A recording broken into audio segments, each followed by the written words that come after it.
People live in a world of their own making. Frankly, that seems to be the problem. Welcome to Angry Planet.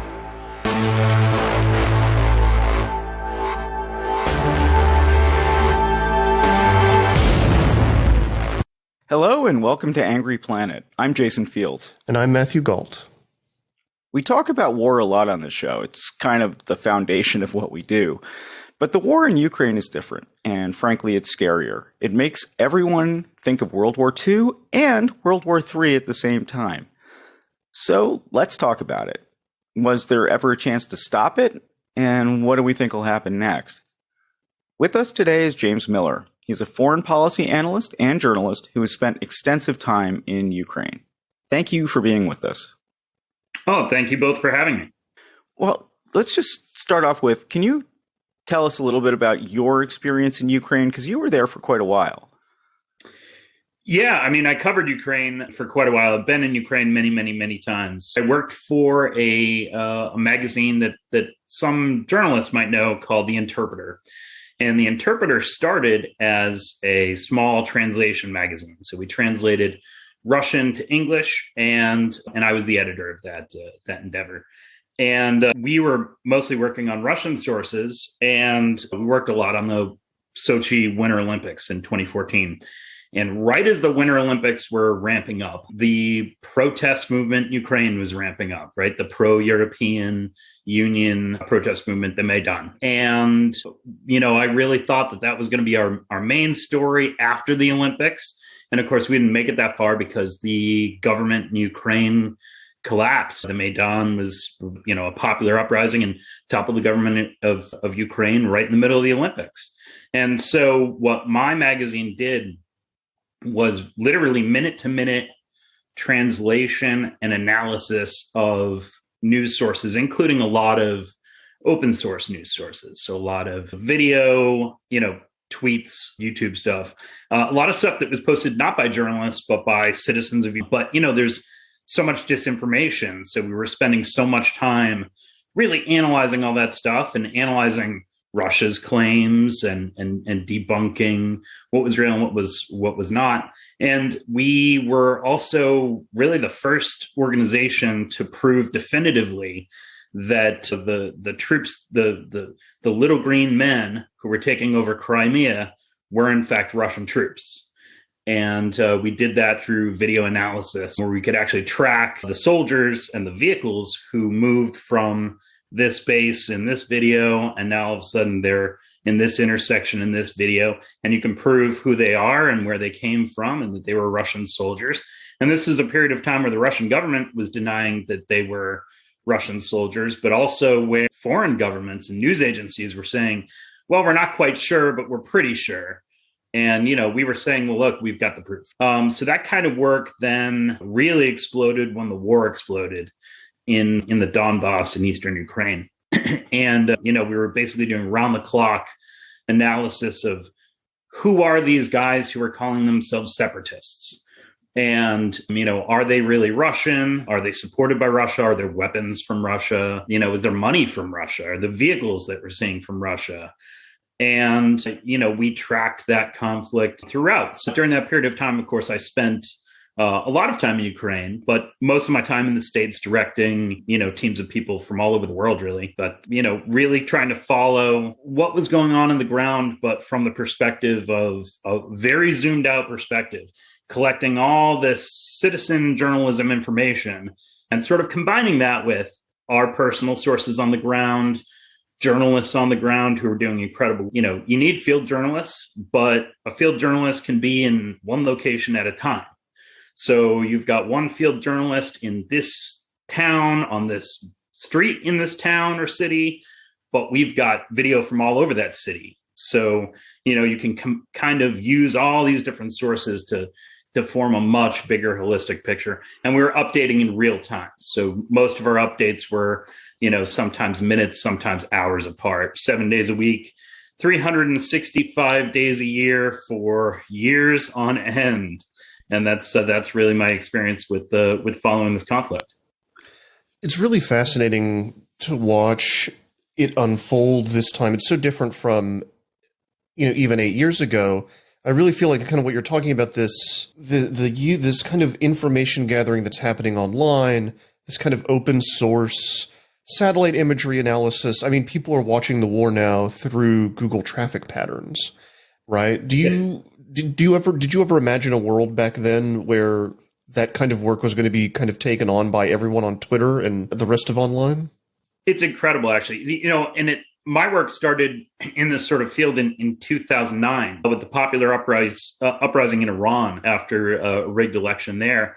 And the mainstream media ignored it. And a lot of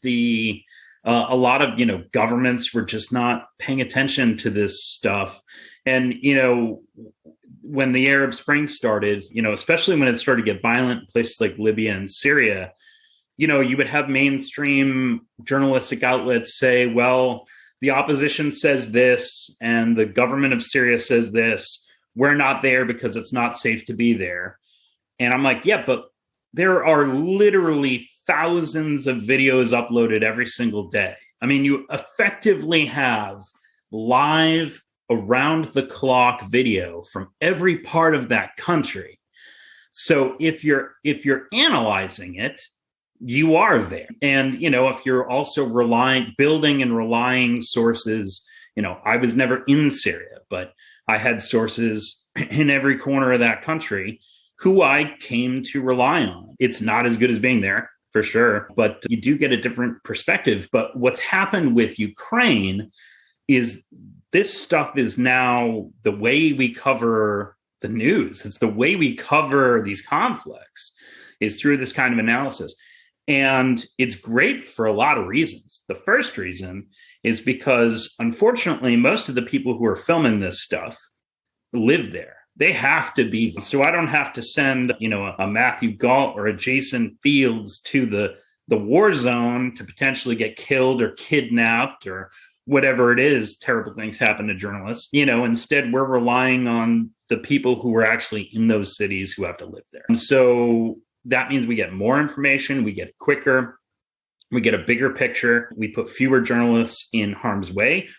We need fewer journalists, which is great because we have fewer journalists, right? That's a whole different conversation about sort of the collapse of the media landscape. But it is incredible that, so much of what we've known about this conflict actually came from Russian citizens and citizens in Belarus who were monitoring and just filming convoys driving down the street or trains full of vehicles. And that's how we've pieced together, what Russia was moving and where they were moving it from and what kind of vehicles do we have, what kind of soldiers, where did they come from, where are they going? And this kind of stuff, I mean, even 10, 15 years ago, you'd have to be the CIA to know this kind of stuff, right? You'd need to be a spy network to know. That's a good. And then you'd get it wrong. Well, that's a good segue, right? Well, and that's the thing, right?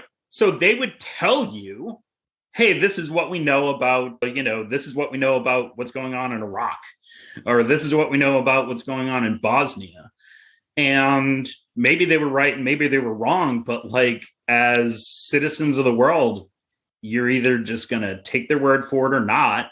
There was no way to verify. You can't verify what the CIA tells you, except now I can verify what the CIA tells me because we've got videos, we got pictures, we got eyewitness reports, and they're coming from citizens. And then we add field journalists to the mix. And all of a sudden you get a much bigger picture of what's going on. Tell me what you were seeing back in November. You are actually able to see a lot into the future, actually, right? So, yeah. So I started watching this a little bit in late November because I kind of got a tip off from, we'll say some sources in the NATO intelligence community that they were seeing a lot of Russian troop movement that looks like pre-invasion stuff. And this is important to talk about how this was different than what we've seen before. So obviously Russia's most important border is in the West, right? You've got NATO and so most of their troops are positioned there anyway. And so from time to time over the last 8 years, you've seen big military drills and things of that nature. And, oh, Russia could invade. And it is threatening. And look, at any point in time during that period of time, Russia could have launched pretty much without notice a small military incursion, maybe attacking eastern Ukraine or some of the border towns. Not a full-scale invasion like what we're seeing now, but they've always got that capability. This was different. And one of the reasons, there are a few reasons this is different. Basically, what my sources were saying is they were seeing forces from Russia being repositioned from all over the country in a pattern that matched war games that they had been observing that might fit a scenario of a potential Russian invasion of Ukraine. So let me sort of stop there and say kind of what they were looking at. So obviously, Western intelligence sources are constantly doing like communication intercepts, right? They're monitoring electronic and voice messages. And, the Russians are always wargaming, as we are, as most countries are, right? So they had sort of a pretty good picture of if Russia was going to invade Ukraine, here are a couple of different scenarios that it might look like. And then there's war games, where you take your troops and your tanks and your airplanes and your helicopters out into the field and you do maneuvers and you train. One of the things that intelligence agencies look for is, can you take that war game and take some of the specific details of it and superimpose it somewhere else? So for instance, there's a river in Russia. You have a unit of forces doing a river crossing in one location, and then 15 kilometers down the road, you've got a different group doing a river crossing. And then afterwards, they make a certain maneuver and they meet up in a certain spot. Can you sort of take those lines on a map and superimpose it somewhere, say Ukraine, and maybe see where they might make such a maneuver? And once again, when you combine the sort of like intelligence, like traditional intelligence, like communications intercepts, with those sort of that like satellite war game kind of stuff, you can sort of start to put together, oh, this is what a Russian invasion of Ukraine might look like. And that's what they were saying. What they were saying is, hey, this is what a Russian invasion of Ukraine might look like, and we should pay attention. And of course, once we started to think that might be a possibility, then you can just turn to the internet, and sure enough, here's videos of a huge train full of vehicles. You can start to pay attention to even, Russian social networks where soldiers might say, hey, I'm doing this, maneuver, I'm being repositioned here. And all of a sudden, it's kind of started to look like maybe this is what was going to happen. And then what happened was really in December, the alarm bells were really kicking off. And throughout all of January, they just got louder because everything that happened matched this scenario. And it wasn't, I don't want to get too into the weeds. There were some weird things about the Russian troop movements. Actually, my colleagues at the Institute for the Study of War just did a fantastic blog post about this, or a podcast about this just last week, because they actually thought that Putin wasn't going to invade based on the fact that some of the troop movements didn't match traditional military doctrine. But I was convinced they were going to invade. And one of the reasons was when we looked at those trains that were moving all these troops and moving all these tanks and vehicles, they were also moving ammunition. They were moving building supplies that you would build like a field hospital or a forward operating base. And here's the thing, your troops need to train. Your troops need to train. They're going to train. But you don't need a billion rounds of ammunition. You don't need a field hospital for a training mission. And this stuff is heavy and expensive to move.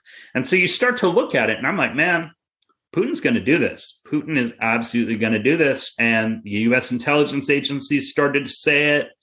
And now I'm like, okay, my sources are saying it. Now the U.S. intelligence agencies are saying it publicly. We've got the video to back it up. This is going to happen. And it's happening. Can we talk about U.S. intelligence agencies real quick? Because I think this is another kind of fascinating part of the story. Like, all the three of us are old enough to remember the build up to the war in Iraq. And I grew up reading about the Church Commission and just all the horrors and bungles of the FBI and the CIA. And in the run up to this war, they were being pretty routinely mocked. I always thought it was interesting the way that the reporting was couched. It was, U.S. intelligence sources say X, Y, or Z. No proof was shown. They didn't say like, here's the satellite imagery of the troop movements, etc. They would just say like, this is what's going to happen. And now on February 27th, it seems like they've largely been proved right. Right? Yeah. What has changed in the 20 years? And do you think that we can now trust U.S. intelligence? Should we? Or should we always trust but verify? As the Russian proverb says. We should always trust but verify. This might have been, it was after the Syrian, the big chemical weapons attack in Syria. My work on that had been really widely cited. And a contact in the State Department said, hey, our media relations team would like to pick your mind, not give you intelligence. Like, we need your help. And I'm like, okay. And they called me and they're like, so we say, we put out these statements that say, X, Y, Z happened. And then you put out these statements that say X, Y, Z happened. And people take you more seriously than than us. And it wasn't just me, but, there were lots of people doing. And I kind of pointed out, I'm like, yeah, because I am nobody. I'm not the State Department. So when I say, hey, this thing is happening, or this thing happened, or this thing is going to happen, I actually have to show, because otherwise I'm just some dude with a computer saying things, right? And there's plenty of those. There's way too many of those, right? So I've got to show my work. I have to show proof.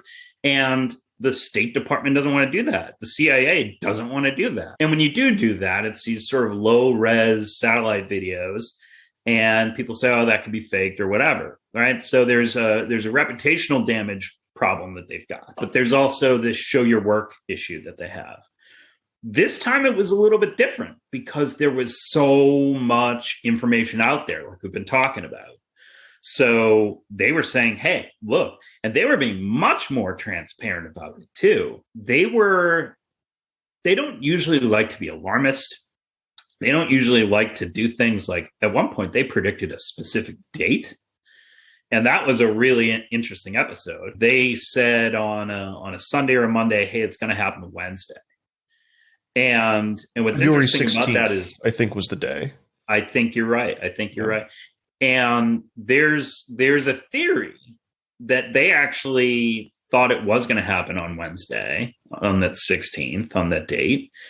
And by so publicly stating it, they scared Russia away from launching an operation. I think the idea was Russia may have been plotting a much smaller scale, a sort of special forces incursion ahead of a much larger operation that we're seeing now. And that was going to happen on that date.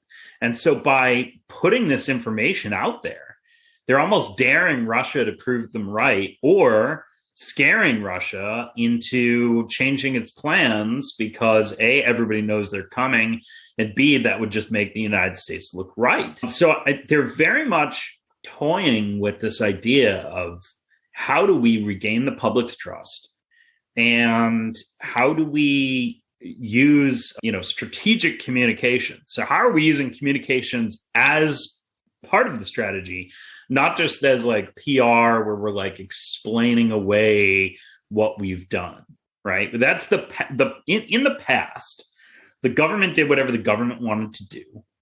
And then the PR team spun that, right? Hid the details it wanted to hide, and presented sort of the public relations package to the world. This time what happened was they were using communication strategically to not only explain what they thought was going to happen and what they wanted to happen and what they would do if it did happen, but also to really interfere with Russia's operation. It's been really fascinating to watch. Yeah, the way that the West has, I've been kind of struck by Western response to this whole thing in general, in part because for 8 years, I think, I've been doing this. And part of the story for me, one of the most fascinating beats for me has always been the way that Russia controls the information space. And boy, it is not going the way that it used to right now. Yeah, we've, like, all their old tricks just seem to really be falling flat in that regard. And especially after 4 years in America of this kind of hysteria about Russian interference in our elections, to then have these cell phone videos coming out of 18-year-old, 17-year-old captured Russian soldiers calling their parents and explaining to them that they're in Ukraine is just like an incredible propaganda win for Ukraine, right? Just really wild stuff happening. And then to have U.S. intelligence have largely called everything correctly, and then to be coordinating an international effort unlike anything I've ever seen as far as sanctions and, cutting some of the Russian banks off from SWIFT. I'd read that AMD and Intel won't be shipping chips to Russia anymore, all these airspace closures. It's been, and they're going after oligarchs, saying quite literally they're going to, they're going to take their toys away from them. It's been quite incredible. What do you make of all of that part of it? Oh boy. I mean, there have been some serious missteps in this process. It hasn't been smooth. At one point, I think France and Germany and Joe Biden have all got their teeth kicked in for maybe signaling that they might be capitulating to the Russians, or that they, if it's not a full scale invasion, right? Joe Biden says, "Oh, if it's not a real invasion, we're not going to do anything." That went over terribly. France's meeting with Putin, Macron's meeting with Putin, that went over terribly. Germany suggesting that maybe they wouldn't pull the plug on the pipeline. But in the end, I think a lot of that came from the fact that nobody actually really thought Putin would do this. I shouldn't say nobody, but a lot of people really thought this was more posturing, whatever it was, and then it wasn't going to happen. And so why dial up? I think that might have been part of the thinking. But yeah, it has been remarkable to see, Germany is sending weapons to Ukraine, for God's sake. I mean, this is just an incredible development. And I think also what we've seen in the last 2 days is I think a lot of people thought this war was going to be over, by myself included. And it is going terribly for Russia. And I think a lot of these countries have started to realize that, oh, wait, we're going to look awful if we do nothing to help Ukraine, and Ukraine wins, or maybe this battle lasts months. And also, if we actually do something, Russia could actually lose this thing, which are words that I cannot believe are coming out of my mouth. I mean, I give the Ukrainian military a whole lot of credit, and always have, for holding out and really shocking Putin in how well they've held out since 2014. But still, nobody thought they were going to do this. So I think a lot of these countries are starting to realize, man, we could get on board and actually flip this board. Well, so wait, what does it mean for Ukraine to win? Doesn't it just mean that Russia has decided it doesn't really care enough to win? I mean, can't Russia roll in an awful lot more of resources at this point if they wanted to? Can it? If it could, Yeah, wouldn't it have? so. If it could, would it not have done so already? This is the biggest confusing thing. Okay, so I mean, now we're going to kind of get into the battlefield situation, which I should warn the listeners, as you and as we've all talked about, this is being recorded on Sunday morning, and things change by the minute, right? But it's undeniable that Russia had a whole lot of equipment, and very little of it has been committed to the battlefield. And what has been committed to the battlefield has largely been destroyed, bogged down, run out of gas. Russia is not doing well. The fact that Ukraine still has an air force this late in the fight is absolutely remarkable. Saddam Hussein had a pretty big air force, and that lasted hours when the United States attacked him. Okay.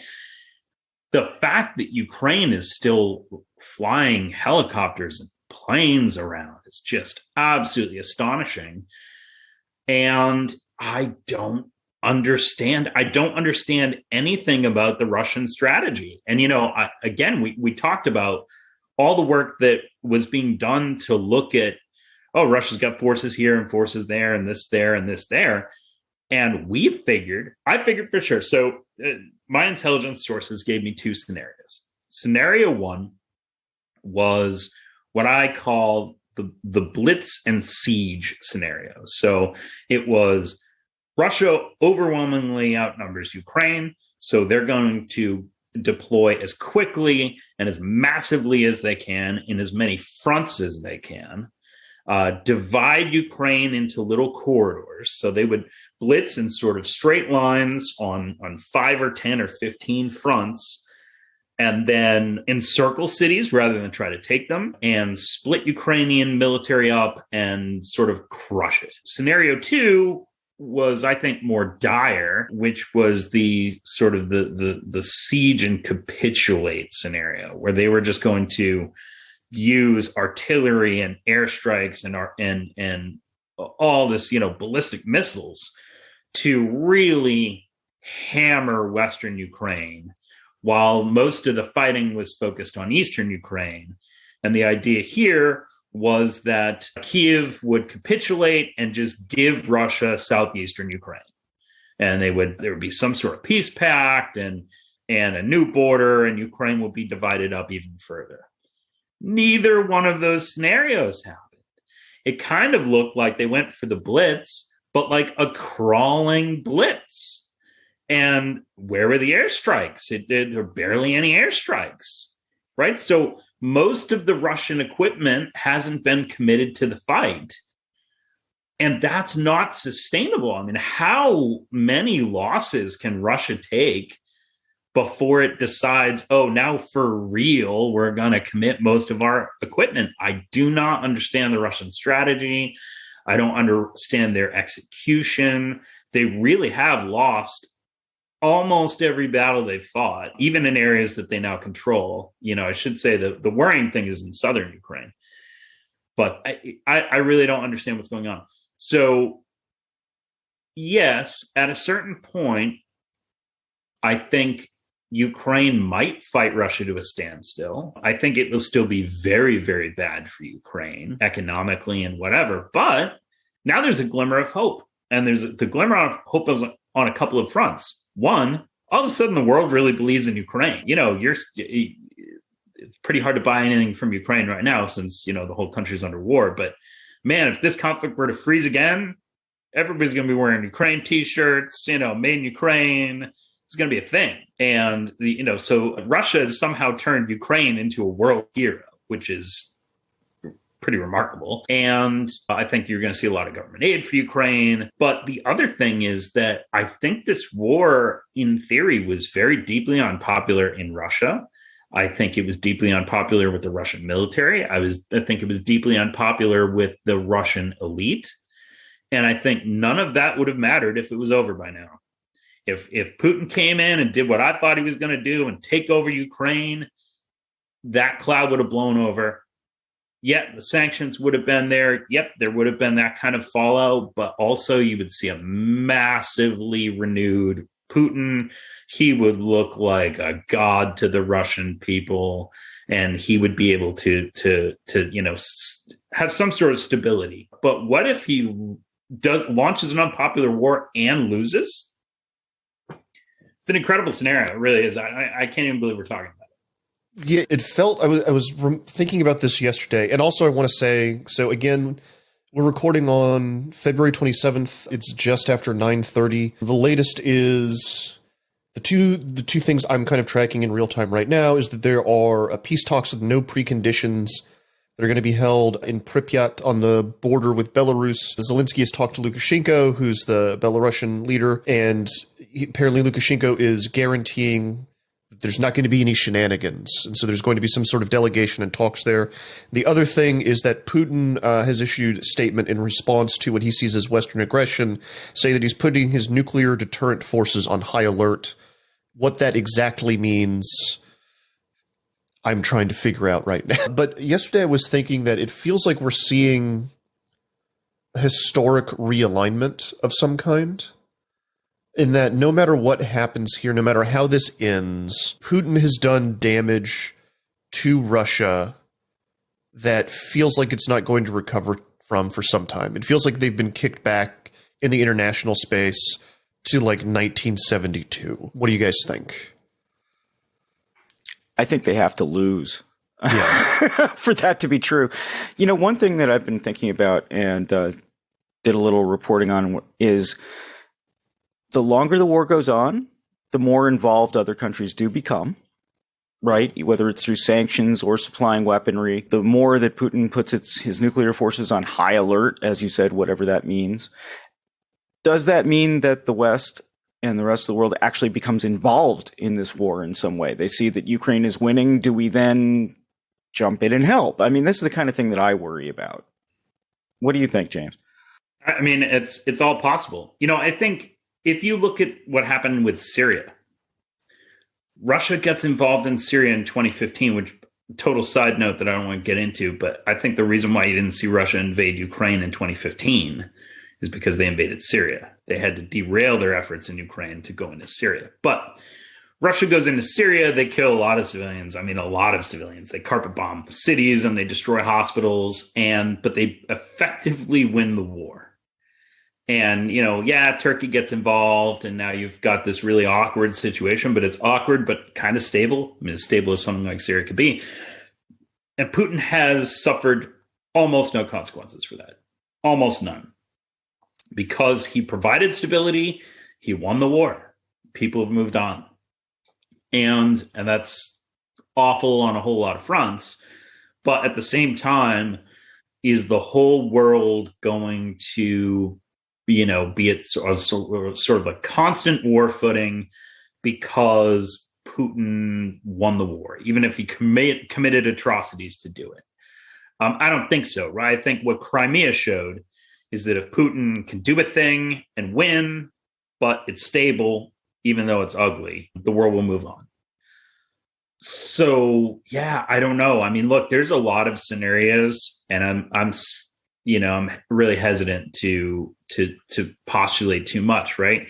I mean, Russia could absolutely still win this thing. Russia could absolutely capitulate and lose back out. We could see a hybrid of that where Russia takes, I still think Russia could make a play for southeastern Ukraine. The south is the only area where they're having any sort of military success. You know, so what does that look like? Is there a new dividing up of Ukraine? Is there a new armistice? Is there an insurgency there? I don't know. There's too many questions, but I do agree that at a certain point, we could really, I mean, we already basically have a proxy war, don't we? I mean, we're providing javelins and Stinger missiles, and Ukraine says their two most effective weapons right now are javelins and Stinger missiles. I would add YouTube videos and Molotov cocktails to that mix. But yeah, I don't know. So if Russia loses this war due to Western Stingers and javelins, it's going to be a problem. Right? Like it's gonna be, but and you know, this could go on for months. I mean, I think, you know, most of us thought that this would kind of almost be over now, or it would be not wrapped up, but the outcome would be much more clear. And now the outcome's not. We all expected a replay of Georgia 2008, right? Yeah. And that's not what's happened. Not at all. So there, you know, I mean, listen, Russia's nuclear threat, and I saw those statements roll out just before we started to record from Putin. You know, that to me reads like more saber rattling, mostly designed for his front. You know, I think, look, the bottom line is if he can convince the Russian people that they're actually under threat from NATO. That would be the best thing for his war effort. I think that's not going to really happen. I don't think the Russian people, I think, are more surprised than anybody that this war actually happened. I think that's clear from the cell phone video that you were talking about earlier of some of these Russian soldiers who were like, whoa, I didn't expect to go to Ukraine today. I thought this was just more of business as usual. But also, like, there were a lot of reporters in Russia talking to people on the street, and no one said, yeah, we're going to go. Yeah, I hate Ukraine. Yeah, stick it to NATO. It's not a sentiment you're just going to find. It's all talking points, and I think the Russians know it's talking points, so they were kind of shocked that, what happens next? I mean, I don't know.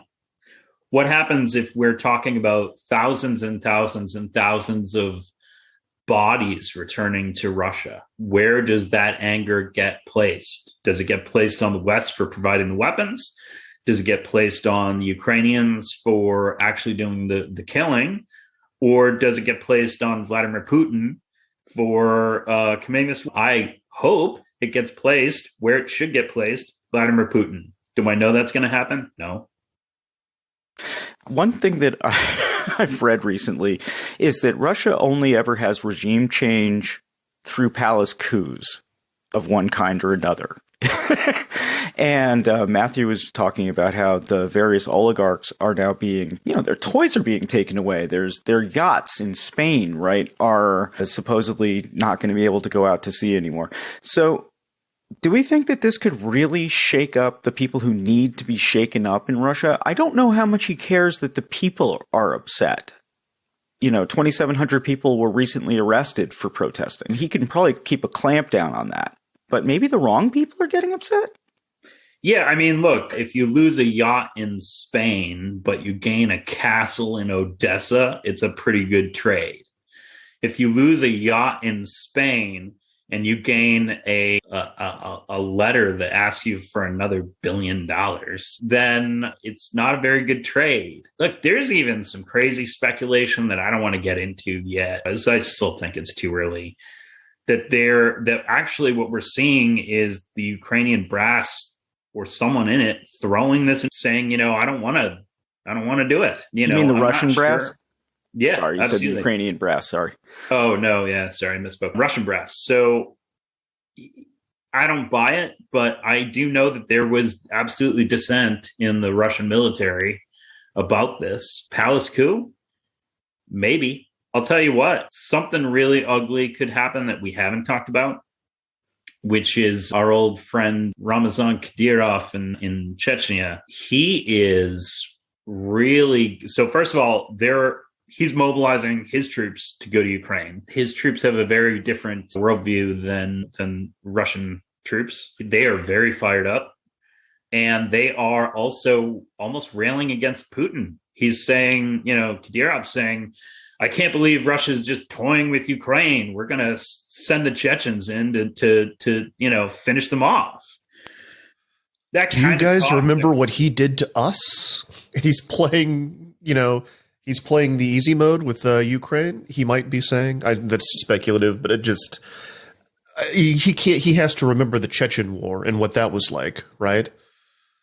Yeah, I mean, look, he's always he's one of the weirdest figures in all of this, but that doesn't change the fact that he's got a very dedicated group of people who follow him, and they're very militant. They're also the most likely to be holding actual hatred towards Ukraine. Look, the Russian people just don't hate Ukrainians, and the Ukrainian people just don't hate Russians. But the Chechens, I think some of them, Kadyrov, has bought the propaganda. He's the guy who could make this really ugly. And, and so what happens if now you've got his troops in the field, you've got a frustrated Russian military, now they really are, doing massive shelling of civilian centers because they can't conquer them, so we're going to flatten them. And how does that play off at home? That could play off very poorly at home. Somebody could step in and say, enough is enough. Somebody could step in and say, I like this Kadyrov guy. Like, let's get somebody like that. I don't know. I mean, every time something like this happens, I think people have counted Putin out before, right? And it hasn't happened yet. My money's not on it. But at the same time, I've never seen him this weak. I mean, this is really bad for him. You're listening to Angry Speculation. It's unfortunately, like, I know that that's not normally what we do, but it's kind of, I mean, other than giving you a blow-by-blow, the blow-by-blow minutia of what's going on in the battlefield right now, I think this kind of has its place at the moment, right? True. Yeah, and so, look, I think the big question, right, to get away from the speculation about what will happen, is to talk about more what we could or might do. And I think in the short run, you're going to see a massive effort to get a whole lot more stingers and javelins into the hands of the Ukrainians.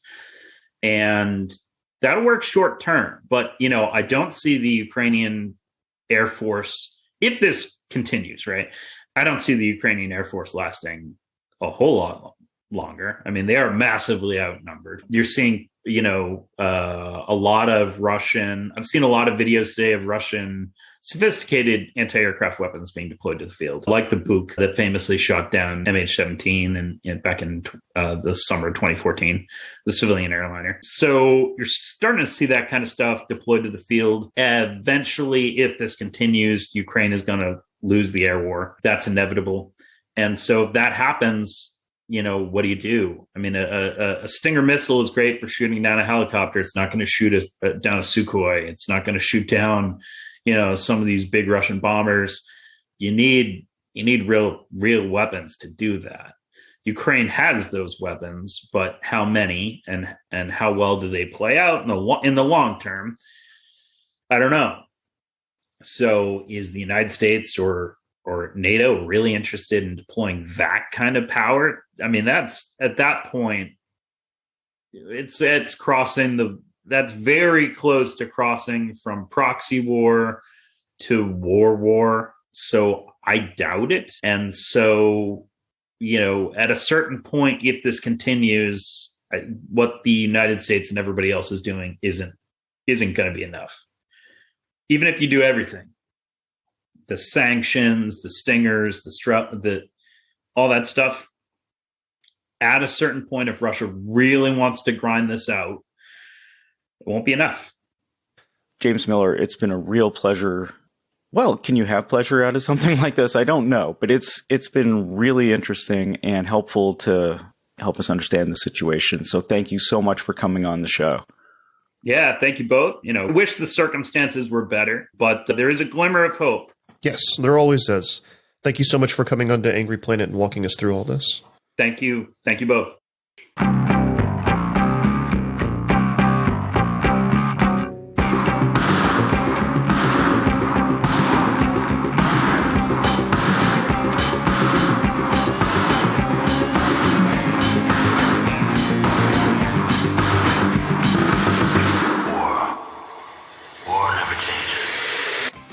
That's all for this episode, Angry Planet listeners. Angry Planet is me, Matthew Gall, Jason Fields, and Kevin Odell. It's created by myself and Jason Fields. It's a very busy time for us right now. We are going to be back with another conversation about conflict on an Angry Planet very soon. Next one will be with Mark Gagliotti, and it will be a bonus episode. If you want to hear that, go to angryplanetpod.com or angryplanet.substack.com. $9 a month will get you access to all of our bonus episodes, as well as commercial-free versions of the mainline episodes. Stay safe until we talk again.